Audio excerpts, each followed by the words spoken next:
जब धर्म संकट में आता है और अधर्म अपनी चरम सीमा पर होता है, तब होता है अवतरण श्री हरि का और उनके साथ चलती है नारायणी सेना, एक ऐसी शक्ति जो ब्रह्मांड के संतुलन को पुनः स्थापित करती है। महाभारत के बाद जब द्वारका जलमग्न हुई, नारायणी सेना भी समाधि में चली गई।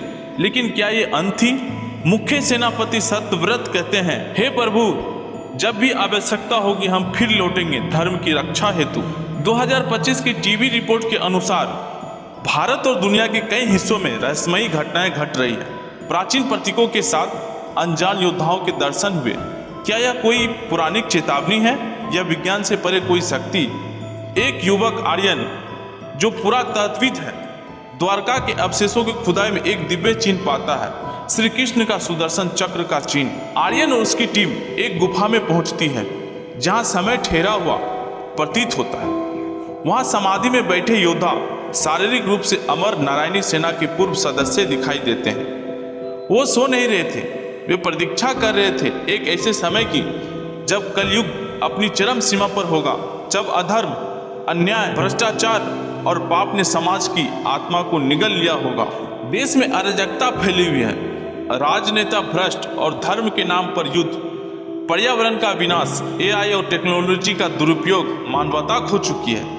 एक रहस्यमयी गुरु चित्रकाल कहते हैं, जब धर्म राज्यों से चला जाता है तब जनता स्वयं अपने रक्षक को बुलाती है और अब समय आ गया है नारायणी सेना का जागरण का। गुरु चित्रकाल वेदों और पुराणों से एक दिव्य मंत्र उच्चारित करते हैं। समस्त भारत में ऊर्जा का संचार होता है, हिमालय की गुफा कांप उठती है, समाधिस्थ योद्धा जागते हैं, सत्यव्रत नेत्र खोलते हुए धर्म को पूर्ण जन्म होगा और कलयुग को उसका उत्तर मिलेगा। जय नारायण। गुरु चित्रकाल आर्यन को बताते हैं कि वो स्वयं कृष्ण के अंश से उत्पन्न है, एक मानव के रूप में अवतरित।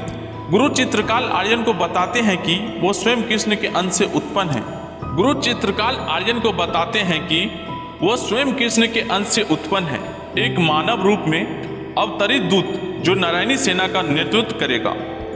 चित्रकाल कहते हैं, तुम्हारा जन्म संयोग नहीं संकल्प है, उठो आर्यन, समय आ गया है। कई अद्भुत युद्धों की तैयारी नारायणी सेना आधुनिक हथियार और दिव्य शक्ति का समन्वय करती है।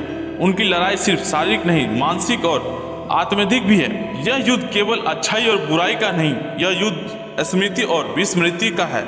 हम वे हैं जिन्होंने कृष्ण के चरणों में युद्ध सीखा था। हम नारायणी हैं। दुनिया को एक नई दिशा दी जाती है, एक संतुलित समाज जहां धर्म केवल पूजा नहीं, जीवन का मार्गदर्शन है। गुरु त्रिकाल अंत में कहते हैं, कलयुग अभी समाप्त नहीं हुआ, लेकिन आशा जीवित है। जब भी अधर्म बढ़ेगा, नारायणी फिर लौटेंगे।